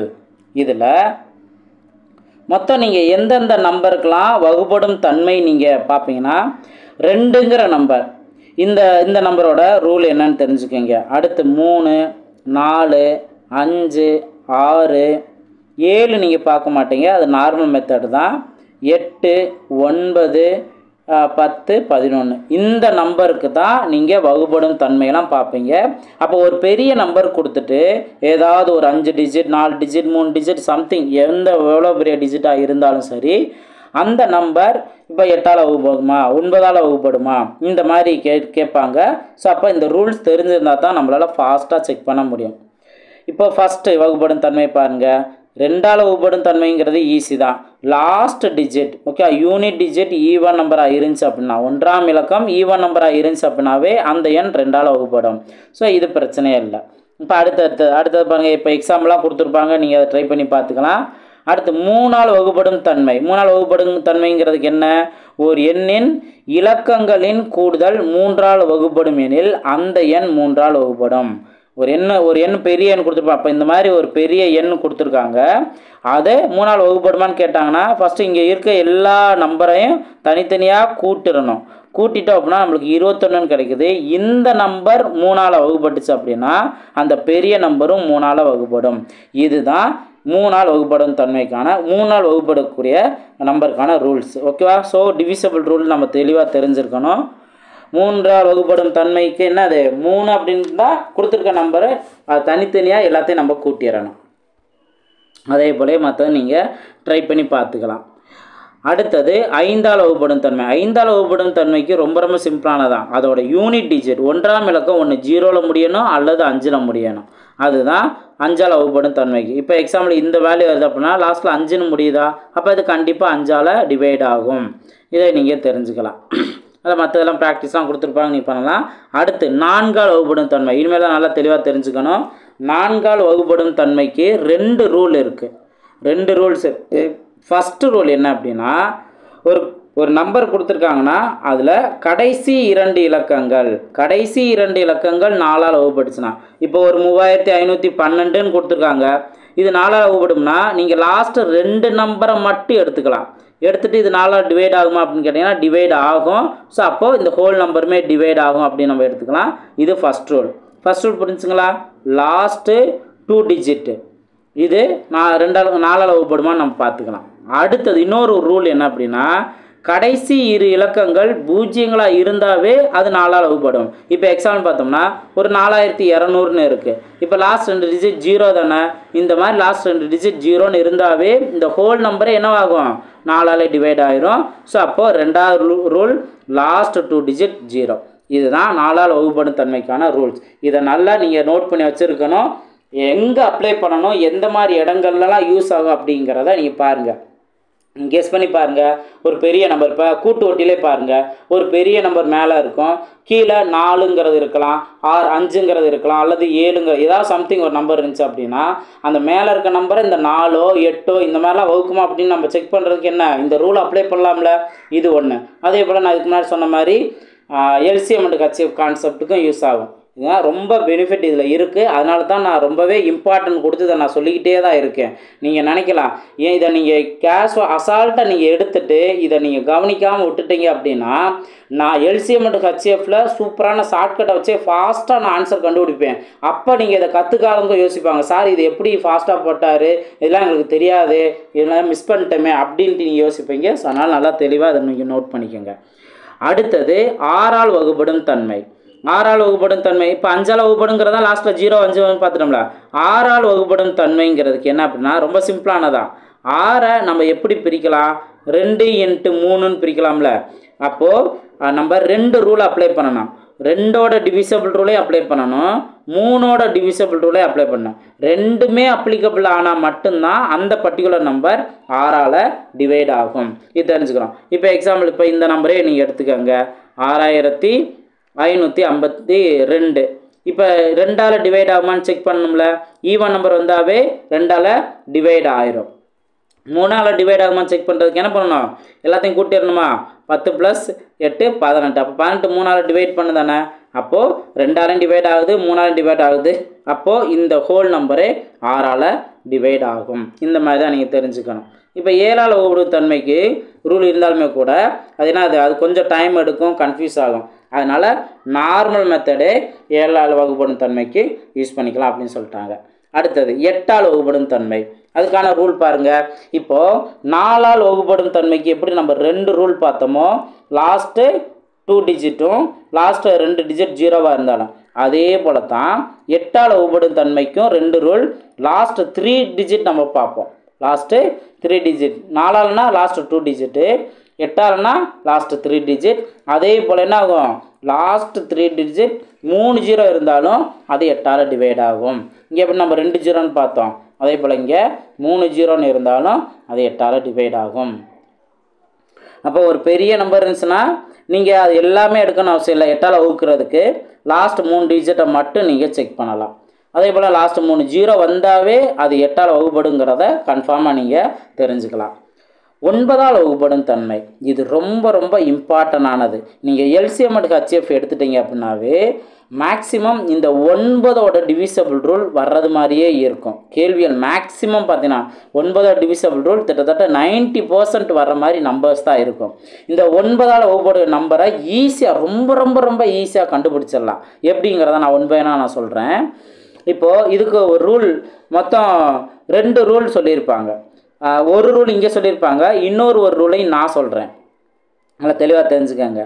இப்போ ஒரு எண்ணின் இலக்கங்களின் கூடுதல் 9ஆல் வகுப்படும் எனில் அந்த எண் 9ஆல் வகுப்படும். அப்போ இங்கே இந்த கூடுதல், இலக்கங்களோட கூடுதல் அப்படிங்கிற கான்செப்ட் நம்ம எங்கே பார்த்தோம், 3ஓட டிவிசபிள் ரூலில் பார்த்தோம்.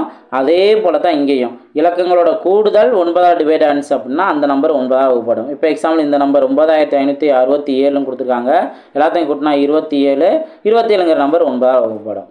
இதா ரைட். இப்போது நான் ஒரு ரூல் சொல்கிறேன், நல்லா தெளிவாக தெரிஞ்சுக்கோங்க. இப்போ 9, 5, 6, 7 இந்த மாதிரி இருக்குல்ல.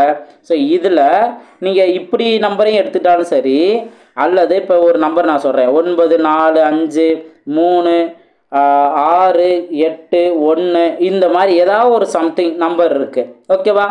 இதில் இது 9ஆல் டிவைட் ஆகுமா அப்படின்னு தெரிஞ்சுக்கிறதுக்கு ரொம்ப ரொம்ப சிம்பிளானதான். ஏதாவது ஒரு நம்பரை கூட்டினா 9 வருதா, கேன்சல் பண்ணலாம். இப்போ 9ன்னு வருதுல, அதை கேன்சல் பண்ணிடுங்க. அல்லது ஏதாவது 2 நம்பர் கூட்டினா 9 வரும்ல. இப்போ 4 5 கூட்டினா 9 கேன்சல் ஆகுதுல, 3 6 கூட்டினா 9, 8 1 கூட்டினாலும் 9. இதே இது 1 4 4ன்னு கொடுப்பாங்க. இதை ஏதாவது ஒரு நம்பர் கொடுத்துட்டு, இப்போ 5 இந்த மாதிரி ஏதாவது ஒரு நம்பர் கொடுத்துட்டு கொடுப்பாங்க. அப்போ இந்த 1 4 4 இதையும் கூட்டினாலும் 9 தானே, இதையும் இப்படி கேன்சல் பண்ணிடலாம். இந்த மாதிரி அந்த நம்பர்ஸ் முழுமையாக கேன்சல் ஆயிடுச்சு அப்படின்னாலுமே கூட அது 9ஆல் டிவைட் ஆகும். இப்போ நீங்கள் கூட்டணும் அப்படிங்கிற போது எல்லாத்தையும் கூட்டிட்டு அதுக்கப்புறம் அதை நீங்கள் டிவைட் ஆகுமான்னு செக் பண்ணுறது வேலை கொஞ்சம் அதிகம். இதுவே ரொம்ப ஈஸி, இதுவே ஒரு ஷார்ட்கட்டு தான். அதுக்கும் இன்னும் ஷார்ட்கட்டு இது தான். அப்போது நீங்கள் என்ன பண்ணலாம், இதை ஃபாஸ்ட்டாக செக் பண்ணலாம். ஏதாவது நம்பர் இப்போது 9ஆல் வகுப்படக்கூடிய மிகப்பெரிய 4 இலக்க எண் அப்படின்னு கேட்டாங்கன்னா மோஸ்ட்லி இந்த மாதிரி கொடுப்பாங்க. அப்போது 9ஆல் வகுப்படக்கூடியது அப்படின்னு கேட்டாங்கன்னா இப்போ பாருங்கள், இந்த 9 கேன்சல் ஆகுது, 7 2 கூட்டினாலும் 9 தான். இதுதான் ட்ரிக்கு. இந்த ட்ரிக்கை தான் நம்ம எல்சிஎம் அண்ட் ஹெச்எஃப்க்கு யூஸ் பண்ண போகிறோம். ஸோ அதனால தான் இதை நீங்கள் நல்லா தெளிவாக தெரிஞ்சுக்கங்க அப்படிங்கிறத நான் இன்னும் மென்ஷன் பண்ணி சொல்கிறேன். ஓகேவா? இன்னும் எக்ஸாம்பிள் பார்க்கும்போது இன்னும் கிளியராக புரியும். நான் எக்ஸாம்பிள் வச்சு நல்லா தெளிவாக சொல்கிறேன். இப்போ 9ஆல் டிவைட் ஆகக்கூடியதுக்கு ரூல் தெரிஞ்சிருச்சா? நான் இன்னொரு பாயிண்ட்டை நான் மென்ஷன் பண்ணவே இல்லை. ஆக்சுவலாக ஒரு நம்பர் வந்து இது 9ஓட மடங்கா அப்படின்னு தெரிஞ்சுக்கிறதுக்கு ரொம்ப ரொம்ப சிம்பிளானதான். 9 வாய்ப்படே சொல்லுங்கள். 9 9, அடுத்து 9 18, 30 27, 49 36, 50 45. இதே போல் தான் அடுத்து 54 63 72 81 இந்த மாதிரி போய்கிட்டே தான் இருக்கும். ஆக்சுவலாக நீங்கள் இது எல்லாத்தையும் கூட்டி பாருங்கள். சிங்கிள் டிஜிட்டாக மாற்றினேன்னா 9, 8 + 1 9, 2 + 7 9, 3 + 6 9, 4 + 5 1. அப்போது எல்லாமே அதோட கூடுதல் 9ஆக மட்டும்தான் இருக்கும். அப்போ 9ஓட மடங்கு எப்பயுமே அது எவ்வளோ பெரிய டிஜிட்டாக இருந்தாலுமே கூட அதை சிங்கிள் டிஜிட்டாக நீங்கள் மாற்றினீங்க அப்படின்னா 9 வரும். அதனால தான் நான் அதை கேன்சல் பண்ணும்போது எல்லாமே 9 மடங்காக இருந்ததுன்னா எல்லாமே கேன்சல் ஆயிரும். 9ஓட மடங்காக இல்லாமல் இருந்தால் அங்கே மிச்சம் மீதி இருக்கும். ஒரு 5 4 3 2 ஏதாவது சம்திங் இருக்கும். அப்போ அது 9ஓட மடங்கு இல்லை. மீதி வந்தது அப்படின்னா அது 9ஓட மடங்கு இல்லை. இந்த ஒரு ரூலை நல்லா தெளிவாக தெரிஞ்சுக்கோங்க. கண்டிப்பாக உங்களுக்கு ரொம்ப ரொம்ப ஈஸியாக மாறும். ஸோ இவ்வளவு ஈஸியானதாக நம்ம இத்தனை நாளாக கஷ்டப்பட்டு மிகப்பெரிய நம்பர் என்ன, எல்சிஎம் என்ன எல்லாம் கண்டுபிடிச்சி அதுக்கப்புறம் மைனஸ் பண்ணி நிறையா வேலை பார்த்துருப்போம். நான் ஆக்சுவலாக என்னோடய ஸ்டூடெண்ட்டை நான் 9 அப்படிங்கிறத மேஜிக் நம்பர்னே சொல்லியிருப்பேன். அழகாக உங்களுக்கு நிறைய கொஸ்டினில் பார்த்தீங்க அப்படின்னா 9ஓட டிவிசபிள் ரூல் வர்ற மாதிரியே கேள்விகள் நிறையா இருக்கும். அதெல்லாம் ஈஸியாக நம்ம சால்வ் பண்ணியிருப்போம். இப்போ நான் இதெல்லாம் சொல்லி முடித்த பின்னாடி உங்களுக்கு நெக்ஸ்ட் பார்ட்டில் எல்சிஎம் அண்ட் ஹெச்எஃப் கிளாஸ் இருப்பீங்கள, அப்போ உங்களுக்கு கிளியராக புரிஞ்சிடும். அடுத்து 10ஓட டிவிசபிள் ரூல் ஒன்றும் பிரச்சனையே இல்லை. லாஸ்ட்டில் 0 இருந்தால் மட்டும்தான், எவ்வளோ பெரிய நம்பராக இருந்தாலும் லாஸ்ட்டில் 0 இருந்தால் மட்டும்தான் அது 10ஆல் வகுப்படும். அடுத்து 11ஆல் வகுப்படக்கூடியது, இதுவும் உங்களுக்கு அடிக்கடி யூஸ் ஆகும். நல்லா தெளிவாக தெரிஞ்சுக்கோங்க. இப்போ ஒரு நம்பர் கொடுத்துருப்பாங்க, 14ஆல் வகுப்பட அவ்வெண்ணின் ஒன்றுவிட்ட இலக்கங்களின் கூடுதல். ஒன்றுவிட்ட இலக்கங்களின் கூடுதல் என்னவா இருக்கணும்? கூடுதலோட வேறுபாடு 0 அல்லது 11ஆல் வகுப்படுவதாகவோ இருந்தால் அந்த எண் என்ன பண்ணும்? 14ஆல் வகுப்படும். இப்போ எக்ஸாம்பிள் இதை கொடுத்துருப்பாங்க, 2, 5, 6, 7, 9, 5ன்னு கொடுத்துருக்காங்கல்ல. இப்போது ஒன்று விட்ட ஒன்று இலக்கங்கள் அப்படின்னா இப்போ இங்கே 2ன்னு இருக்குது, அதுக்கப்புறம் ஒரு எண்ணை விட்டுருங்க 6, அதுக்கப்புறம் இன்னொரு எண்ணை விட்டிங்கன்னா 9, இதுக்கப்புறம் இல்லை. அப்போ 2 + 6 + 9 இதை நீங்கள் கூட்டிக்கணும். 2 + 6 + 9 இதை கூட்டினீங்க அப்படின்னா உங்களுக்கு 17 அப்படின்னு கிடைக்குமா? இப்போ அடுத்தது விட்டதில் 5, ஒன்று விட்ட எண் 7, அதுக்கப்புறம் ஒன்று விட்ட எண் 5. அப்போ என்னென்ன? 5 + 7 + 5 இதை நான் கூட்டிக்கணும். இந்த மாதிரி ஒன்று விட்ட ஒன்று இலக்கங்களை கூட்டிக்கணும். இதுவும் 17. கூட்டின பின்னாடி அதுக்கு வித்தியாசம் பார்க்கணும். வித்தியாசம் பார்க்கும்போது இது 0ன்னு ஆன்சர் கிடைச்சாலும் அந்த பர்டிகுலர் பெரிய நம்பர் 11ஆல் வகுப்படும். அல்லது இப்போ ஏதாவது ஒரு இடத்துல இப்போ இந்த மாதிரி வர்றதில் 17னும் இப்போ இங்கே ஏதாவது ஒரு நம்பர் வர்றதுகளில் ஒரு 6 வருதுன்னு வச்சுக்கோங்க. இதை மைனஸ் பண்ணோம் அப்படின்னா நம்மளுக்கு 11 கிடைக்குமா? 17 - 6ன்னு பார்த்தீங்கன்னா 11 கிடைக்குமா? அப்போது மீதி ஒன்று 0வாவோ அல்லது 11ஆவோ வந்தது அப்படின்னா அந்த பர்டிகுலர் நம்பர் 11ஆல் வகுப்படும். இதுதான் 11க்குரிய ரூலு. ஸோ இதை தெரிஞ்சுட்டா போதும். சார் இதுக்கப்புறம் 12 டிவிசபிள் ரூல் இதெல்லாம் நாங்கள் தெரிஞ்சுக்கலாம் அப்படின்னா ஒன்றும் பிரச்சனையே இல்லை. ஒருவேளை 12ங்கிற நம்பர் வந்துச்சுன்னா அதை என்ன டிவிசபிள் ரூல் யூஸ் பண்ணான்னா 3 × 4 முன்னாங்க 12 தானே. அப்போ 3ஓட டிவிசபிள் ரூல் அப்ளை பண்ணலாம், 4ஓட டிவிசபிள் ரூல் அப்ளை பண்ணலாம். அவ்வளோதான். ரொம்ப சிம்பிளாகவே நீங்கள் இந்த மாதிரி ஒரு பெரிய நம்பர் கொடுத்தாங்கன்னா அதை நீங்கள் பிரிச்சுக்கலாம். சின்ன சின்ன நம்பரை பிரித்து அந்த டிவிசபிள் ரூலை நீங்கள் அப்ளை பண்ணலாம். அப்ளை பண்ணி ஈஸியாக ஆன்சர் கண்டுபிடிச்சிடலாம். இதுதான் டிவிசபிள் ரூல். இதை நீங்கள் நல்லா தெளிவாக தெரிஞ்சுக்கோங்க. டிவிசபிள் ரூல் கண்டிப்பாக உங்களுக்கு ரொம்ப ரொம்ப யூஸ்ஃபுல்லாக இருக்கும். நல்லா ப்ராக்டிஸ் பண்ணுங்க. அடுத்து இப்போ இதுக்கப்புறம் நம்ம எல்சிஎம் அண்ட் ஹெச்எஃப் தான் இருக்கும். உங்களுக்கு நான் அடுத்த நெக்ஸ்ட் பார்ட்டில் உங்களுக்கு கிளியராக சொல்கிறேன். ஸோ இதற்கான அந்த எக்ஸாம்பிள் நம்ம எக்ஸசைஸ் ப்ராப்ளம் பார்த்துடலாமா? நான் மென்ஷன் பண்ணியிருக்க ஒரு சில எக்ஸசைஸ் நம்ம பார்த்துடலாம். அதுக்கப்புறம் உங்களுக்கு எல்சிஎம் அண்ட் ஹெச்எஃப் வந்திருக்கும். ஓகே, அப்போ ஃபஸ்ட்டு நம்ம இதை பார்த்துடலாம். இப்போ பாருங்கள், இப்போது இந்த டூயினோ இன்ஃபர்மேஷனையும் பாருங்கள். 2 மற்றும் 3 என்ற எண்களை தவிர எல்லா பகா எண்களும் 6இன் மடங்குகளை விட ஒன்று அதிகமாகவோ அல்லது ஒன்று குறைவாகவோ இருக்கும். இதுவும் ப்ரைம் நம்பருக்குரிய ஒரு கண்டிஷன். இதை நான் அப்பயே சொல்லாமல் விட்டுட்டேன். இப்போ என்ன அப்படின்னா எந்த ப்ரைம் நம்பர் எடுத்துக்கிட்டாலுமே கூட இப்போது 17ங்கிறது ப்ரைம் நம்பர் தானே. இந்த 17ங்கிறத பார்த்தீங்கன்னா 6ஓட மடங்கை விட 1 குறைவு.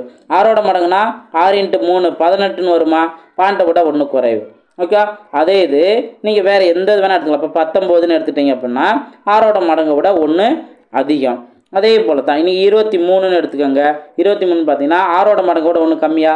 6 24, 24 விட 1 கம்மியா? ஸோ அதைத்தான் இங்கே சொல்லியிருக்காங்க.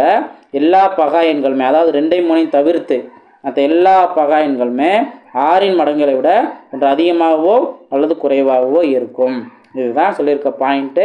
ஸோ நல்லா தெளிவாக தெரிஞ்சுக்கோங்க. இது இந்த கண்டிஷன் அப்ளை பண்ணுற மாதிரி ஏதாவது ஒரு கொஸ்டின் கேட்பாங்க, பெரிய நம்பராக கொடுத்து இதில் ஏதாவது பகா என்ன அப்படின்னு கேட்டாங்கன்னா இந்த ட்ரிக்கு அப்ளை பண்ணலாம். அப்போ அவங்க கொடுத்துருக்க நம்பரை 6ஆல் டிவைட் பண்ணும்போது ஒன்று மீதி 1 வரணும், மீதி என்ன வரணும் 1 வரணும், அல்லது மீதி 5 வரணும். இந்த மாதிரி வந்தால் தான் உங்களுக்கு அது ப்ரைம் நம்பர் கண்டிஷனாக இருக்கும் அப்படிங்கிறத நம்ம கெஸ் பண்ண முடியும். புரிஞ்சுங்களா? ஸோ இதுதான் நீங்கள் இங்கே தெரிஞ்சுக்க வேண்டிய பாயிண்ட்டு. இன்னும் நம்ம கற்றுக்கிட்ட இந்த பகா எண்கள் கான்செப்ட்லையும் டிவைசிபிள் ரூலை வச்சு எப்படிலாம் கேள்வி இருக்கும் பாருங்கள். இப்போ மொதல் கொஸ்டின் என்ன சொல்கிறேன்னா 11 மற்றும் 60 ஆகிய எண்களுக்கு இடையே உள்ள பகா எண்களின் எண்ணிக்கை என்ன அப்படின்னு கேட்குறாங்க. அப்போ நம்ம என்ன பண்ணணும், இந்த 11லேருந்து 60 வரைக்கும் நம்ம நோட் பண்ணணும். என்னென்னலாம் வரும், 13 ப்ரைம் நம்பர்லாம் நல்லா தெளிவாக தெரிஞ்சிருக்கணும். இப்போ இந்த மாதிரி கேள்விகளுக்கு கரெக்டாக அவங்களால அதை புரிஞ்சுக்க முடியும். 11, 17, 19, 23, 29, 31, 37, 41, 43, அதுக்கடுத்தது 47, நெக்ஸ்ட்டு 53, 59 இது வரைக்கும் தான். அதுக்கப்புறம் 60க்கு மேலே தான் இருக்குது. அவங்க 60க்குள்ளே தான் கேட்டிருக்காங்க. அப்போ இதுதான் அந்த 11லேருந்து 60க்கு இடையே உள்ள பகா எண்கள். இதோட எண்ணிக்கை என்ன மொத்தத்துக்கு 1 2 3 4 5 6 7 8 9 10 12 மொத்தம் 12 இருக்குது. அப்போது கண்டிப்பாக ப்ரைம் நம்பர்ஸ் நீங்கள் தெரிஞ்சிருக்கணும். ஆக்சுவலாக ப்ரைம் நம்பர்ஸ் எங்கெங்கெல்லாம் யூஸ் ஆகும் அப்படின்னா மெயினாக எல்சிஎம் அண்ட் ஹெச்எஃப் இந்த கான்செப்ட் யூஸ் ஆகும். அதே போல் உங்களுக்கு சிம்பிளிஃபிகேஷன் கான்செப்ட்லையும் இது யூஸ் ஆகும். ப்ரைம் நம்பர் இருந்துச்சு அப்படின்னாவே நம்ம என்ன பண்ணணும் அப்படிங்கிறத பார்த்துக்கலாம். அதுக்கு அடுத்தது ரீசனிங்கில் நம்பர் சீரீஸ் இதுக்கும் கண்டிப்பாக உங்களுக்கு ப்ரைம் நம்பர் யூஸ் ஆகும். ஸோ இதெல்லாம் நல்லா தெளிவாக நீங்கள் தெரிஞ்சுருக்கணும். இதெல்லாம் பாருங்கள். இப்போ ஒரு நம்பர், இப்போ இந்த கொஸ்டினை பாருங்கள், ஒரு நம்பர் 9ஆல் வகுப்பட்டுச்சுன்னா அந்த நம்பர் 3ஆலையும் வகுப்படும். அவ்வளோ அந்த கண்டிஷன் தெரிஞ்சுக்கோங்க. 30 என்ற எண்ணின் மாறுபட்ட பகா எண்களின் கூடுதல் காண்க. இப்போ இந்த கொஸ்டின் நல்லா கவனிங்க. 30 என்ற எண்ணோட மாறுபட்ட பகா எண்களின் கூடுதல். அப்போ ஃபஸ்ட் நம்ம என்ன பண்ணணும், 30ஓட பகா காரணிகள் என்னென்ன அப்படிங்கிறத நம்ம நோட் பண்ணணும். ஆக்சுவலாக காரணிகள் என்னென்னலாம் வரும், 1 2 அடுத்து 3 5 6 10 15 30 இதுதான் இதோட காரணிகள். இப்போ இதில் ரொம்ப சிம்பிளாக எது பகா காரணிகள் மட்டும் சூஸ் பண்ணணுமா. இப்போ 1 கிடையாது, 6 கிடையாது, 10 கிடையாது, 15 கிடையாது, 30 கிடையாது. இந்த 2 3 5 இது மட்டும்தான் இதோட பகா காரணிகள். அதையும் அவங்க கேட்கல, அந்த பகா காரணியோட கூடுதல் தான் கேட்டிருக்காங்க. அப்போ கூடுதல் கேட்டிருக்காங்க அப்படின்னா கண்டிப்பாக என்ன பண்ணணும், இது எல்லாத்தையும் நம்ம கூட்டிடணும். கூட்டினா 10 தான் அதற்கான ஆன்சர். அப்போ அவங்க எப்படி கேள்வி கேட்டிருக்காங்கிறத கரெக்டாக நீங்கள் புரிஞ்சுக்கணும். கிளியரா? நெக்ஸ்ட் கொஸ்டின் பார்ப்போம். இப்போ நெக்ஸ்ட்டு பாருங்கள். ஸோ இந்த கொஸ்டின் 13 என்ற பகா எண்ணின் இலக்கங்களை இடம் மாற்றினால் கிடைக்கும் மற்றொரு பகா எண் 31 ஆகும். 100 வரையிலான எண்களின் இவ்வாறான ஜோடிகள் அமையும் எனில் அவற்றை காண்க அப்படின்னு கேட்குறாங்களே. அப்போ பாருங்கள், ஒரு ப்ரைம் நம்பர், சின்ன ப்ரைம் நம்பர் எடுத்துக்கிறோம். அதை நம்ம மாற்றும்போது டிஜிட் மாற்றும்போது ஒன்றும் ப்ரைம் நம்பர் தான் கிடைக்குது. இப்போ 13ங்கிற ப்ரைம் நம்பர், அதை நம்ம அப்படியே 3 1 நம்ம மாற்றினாலும் 31ங்கிறது ப்ரைம் நம்பர். இதே மாதிரி ஜோடி எத்தனை வரும், 100க்குள்ளே எத்தனை வரும் தான் கேட்குறாங்க. ஸோ 100க்குள்ளே எத்தனை வரும் அப்படிங்கிறத பாருங்கள். இன்னொன்று என்னன்னு கேட்டிங்கன்னா உங்களுக்கு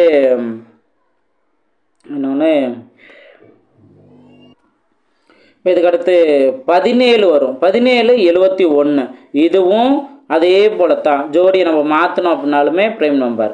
அதே போல் 37 73 இதுவும் ரெண்டுமே ப்ரைம் நம்பர் அப்படியே பொசிஷன் மாற்றலாம். அடுத்து லாஸ்ட்டாக 79 97 இதுவும் ப்ரைம் நம்பர். இதெல்லாம் நல்லா தெளிவாக நோட் பண்ணி வச்சுக்கோங்க. எதிர்பாராத நேரங்களில் இப்படி ஒரே கேள்வி வைப்பாங்க, எண்ணிக்கை எத்தனை, ஜோடிகள் எத்தனை அப்படின்னா 4ங்கிறத ஆப்ஷனில் இருக்கும். 4 5 6 3 இந்த மாதிரி இருக்கும். ஸோ அந்த ஜோடிகள் என்னான்னு தெரிஞ்சிருக்கணும், அது நம்பர் என்ன அப்படிங்கிறத தெரிஞ்சிருக்கணும். ஸோ இதெல்லாம் இப்போயே ப்ராக்டிஸ் பண்ணிட்டா தான் அப்போதைக்கு போயிட்டு உட்காந்து பொறுமையாக அந்த நம்ம ப்ரைம் நம்பரே கரெக்டாக அந்த நேரத்தில் நம்ம யோசிக்கிறதுலே மிஸ்டேக் ஆயிரும்.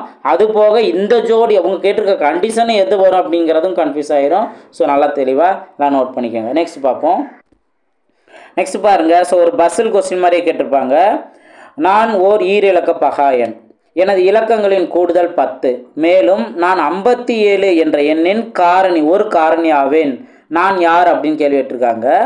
இப்போது 57 அப்படிங்கிறத எந்தெந்த நம்பர்லாம் வகுக்கும், இதுதான் நம்மளுக்கான முக்கியமான ஒரு குழு. 57ங்கிற நம்பரை எந்தெந்த நம்பர்லாம் வகுக்கும், 1ங்கிற நம்பர் வகுக்கும், அடுத்து 3ங்கிற நம்பர் வகுக்கும், நெக்ஸ்ட்டு 19 அப்படிங்கிற நம்பர் வகுக்கும், அடுத்து 57ங்கிற நம்பர் வகுக்கும். இதெல்லாம் நீங்கள் ஒன்று டிவைட் பண்ணி நம்ம பார்க்கணும், கெஸ் பண்ணணும். அதில் நம்ம பகா எண் மென்ஷன் பண்ணிட்டாங்க, 2 இலக்கங்களோட கூடுதல் 10 சொல்லிட்டாங்க. அப்போ வந்து என்ன 19ங்கிறது பகா எண் தானே. ஸோ பகா எண் நம்ம எடுத்துக்கிறோம், அதில் 2ஐயும் கூட்டுனா நம்மளுக்கு 10ன்னு கிடைக்குது. ஸோ 19 தான் இதற்கான ஆன்சர். இந்த மாதிரி லாஜிக்காக ஆன் த ஸ்பாட்டில் நம்மளுக்கு யோசிக்கிற அளவுக்கு கொஸ்டின்ஸ் இருக்கும். ஸோ இதெல்லாம் நல்லா ப்ராக்டிஸ் பண்ணணும். ஸோ மற்ற எல்லாமே நம்மளுக்கு ஈஸியானது தான். ஒன் பை ஒன்னாக நீங்கள் ப்ராக்டிஸ் பண்ணுங்கள். எந்த டவுட் இருந்தாலும் நீங்கள் தாராளமாக கேட்கலாம். அடுத்த கொஸ்டின் பார்ப்போம். நெக்ஸ்ட் இதிலே பாருங்கள், இந்த கொள்குறி வகை வினாக்கள்லேயே இந்த மாதிரி கொஸ்டின் நம்ம அதிகமாகவே எதிர்பார்க்கலாம். இரு அடுத்தடுத்த ஒற்றை எண்களின் வேறுபாடு. அடுத்தடுத்த ஒற்றை எண்கள் வேறுபாடு என்னன்னு கேட்டால் 2 தான். அடுத்து இரட்டை எண்களில் ஒரே பகா எண் என்ன? இரட்டை எண்களில் இருக்கக்கூடிய ஒரே பகா எண் 2 தான். அடுத்து பின்வரும் எண்களில் எது பகா எண் அல்ல? ஸோ பகா எண் அல்ல அப்படின்னா கண்டிப்பாக இப்போ ஈவன் நம்பர் பார்த்த உடனே இது பகா எண் அல்ல அப்படிங்கிறத நீங்கள் சூஸ் பண்ணிடலாம். நெக்ஸ்ட் 27 என்ற காரணிகளின் கூடுதல். அப்போ 27 எந்தெந்த நம்பர்லாம், அதோட காரணிகள்லாம் என்னன்னு பாருங்கள். 1, அடுத்து 3, நெக்ஸ்ட்டு 9, அதுக்கடுத்து 27. இதுதான் அதோட காரணிகள். இப்போ மொத்தத்துக்கே காரணிகள் தானே. அப்போது 3ஐயும் 27ஐயும் கூட்டினா 30, 1ஐயும் 7ஐயும் கூட்டினா 10. அப்போ மொத்தத்துக்கு இதோட கூடுதல் 40. ஆப்ஷன் சி தான் அதற்கான சரியான ஆன்சர். அதே போல் தான் ஒரு எண்ணின் காரணிகள் இதெல்லாம் இருந்துச்சு அப்படின்னா அந்த எண் என்னன்னு கேட்குறாங்க. இப்போது காரணிகள்னு வந்திருக்கு அப்படின்னாவே இப்போ இருக்கிறதுலே பெரிய எண் நீங்கள் எடுக்கணும். அப்போ 80 தான் இருக்கிறதுலே பெருசுனா அந்த ஆப்ஷனை இங்கே கொடுத்துருக்காங்க 80ன்ட்டு. இதவே நீங்கள் எல்லாமே டிவைட் பண்ணுவான்னு பார்க்கலாம். 1 டிவைட் 80 வந்து 1 டிவைட் பண்ணும், 2 டிவைட் பண்ணும், 4, 5, 8, 10, 16ங்கிறது 16 × 5 80 தானே. ஸோ அப்போ இதுவும் டிவைட் பண்ணும், 20, 40 இதுவும் டிவைட் பண்ணும். அப்போது அந்த எண் என்ன 80 அப்படிங்கிறது தான் இதற்கான ஆன்சர். புரிஞ்சுங்களா? நெக்ஸ்ட் நம்ம பார்ப்போம். அடுத்தது 60 என்ற எண்ணை இந்த பகா காரணிப்படுத்தலாம். இதே போன்ற பகா காரணி மற்றொரு எண் என்ன அப்படின்னு கேட்குறாங்க. ஸோ நீங்கள் அதை நீங்கள் ட்ரை பண்ணி பார்த்துக்கோங்க. இப்போ அடுத்தது இதை நீங்கள் கவனிங்க. இதை பார்த்தீங்கன்னா இந்த நம்பர் 9ஆல் வகுப்படும் எனில் ஸ்டாரோட மதிப்பு என்ன அப்படின்னு கேட்குறாங்க. அப்போ 9ஆல் வகுப்படுறதுக்கு நான் ஒரு ரூல் சொன்னேன்ல, அதை நீங்கள் அப்ளை பண்ணுங்கள், அழகாக நீங்கள் ஆன்சர் கண்டுபிடிச்சிருவீங்க. இப்போ பாருங்கள் எப்படின்னு பார்த்தீங்கன்னா 6ஓட எதை கூட்டினா 9, 3 இதை 2ஐயும் நான் கேன்சல் பண்ணிடுறேன். 5ஐயும் 4ஐயும் கூட்டினா 9 இதையும் நான் கேன்சல் பண்ணிடுறேன். அடுத்து இந்த 9 மட்டும் இருக்குது, இதையும் கேன்சல் பண்ணிடுறேன். அடுத்து 7ஓட எதை கூட்டினா நம்மளுக்கு 9 வருமோ அதுதான் இங்கே வரணும். அப்போது ஏன்னா அது வந்து 9ஆல் வகுப்படும் தானே. அப்போது 2, 7. அப்போது ஆப்ஷன் ஏ தான் அதற்கான சரியான ஆன்சர். அதே போல் இந்த நம்பர் எதால் வகுப்படும் கேட்குறாங்க. இப்போ இந்த நம்பரை கவனிச்சிங்க அப்படின்னா லாஸ்ட்டில் ஈவன் நம்பர் இருக்குது. அப்போ 2ஆல் வகுப்படும். 3ஆல் வகுப்படுமா அப்படின்னு கேட்டிங்கன்னா எல்லாத்தையும் கூட்டி பார்க்கலாம். 8 + 7 15. அடுத்து இங்கே 15 + 10 25, 25 + 8 25 + 8 33. 33ங்கிறது 3ஆல் டிவைட் பண்ணும் தானே. ஓகே, இப்போ 2 ஆப்ஷன் வந்துருச்சு அப்படின்னாவே ஆப்ஷனில் வந்து ஒன்று ஏ மற்றும் பி அப்படின்னு கொடுத்துருந்தாங்கன்னா அதை சூஸ் பண்ணலாம். இவை அனைத்தும் வந்துருச்சுல, அப்போ இது அதற்கான சரியான ஆன்சர். நீங்கள் இதை செக் பண்ண கூட அவசியம் இல்லை. கண்டிப்பாக அதாவது 11க்குரிய டிவிசபிள் ரூல் என்ன? 8, 7, 8, 4, 6ல் 1 விட்ட ஒரு நம்பர். இப்போ 8 8 16, 16 + 6 22. அடுத்து 7 + 4 11. இதோட வித்தியாசம் பாருங்கள், 22ல் 11 போனுச்சுன்னா 11 வருது. அப்போ 11 டிவிசபிள் ரூல் என்ன? 1 வித்தியாசம் 0 வரணும் அல்லது 11 வரணும். இங்கே 11 வந்திருக்கனால 11ஆலையும் டிவைட் ஆகும். இதுதான் நீங்கள் இங்கே தெரிஞ்சுக்க வேண்டியது. ஸோ கண்டிப்பாக உங்களுக்கு பகா எண் கான்செப்ட்லையும் சரி நல்லா தெளிவாக தெரிஞ்சிருக்கணும். அதே போல் இந்த டிவிசபிள் ரூலையும் கண்டிப்பாக நீங்கள் தெரிஞ்சிருக்கணும். உங்களுக்கு ரொம்ப ரொம்ப யூஸ்ஃபுல்லாக இருக்கும். நெக்ஸ்ட் பார்ட்டில் எல்சிஎம்க்குரிய நம்ம எல்லா சம்ஸுமே நல்லா தெளிவாக பார்த்துடலாம், எல்லா மாடலுமே. ஸோ நல்லா ப்ராக்டிஸ் பண்ணுங்கள். வீடியோ பிடிச்சிருந்தால் லைக் பண்ணிட்டு பாருங்கள். உங்கள் வேல்யூபலாக கமெண்ட்ஸை நீங்கள் ஷேர் பண்ணலாம். அடுத்தடுத்த வீடியோவில் மீட் பண்ணலாம். செகண்ட் பார்ட்டில் இதே எண்களில் செகண்ட் பார்ட்டில் மீட் பண்ணலாம். தேங்க்யூ.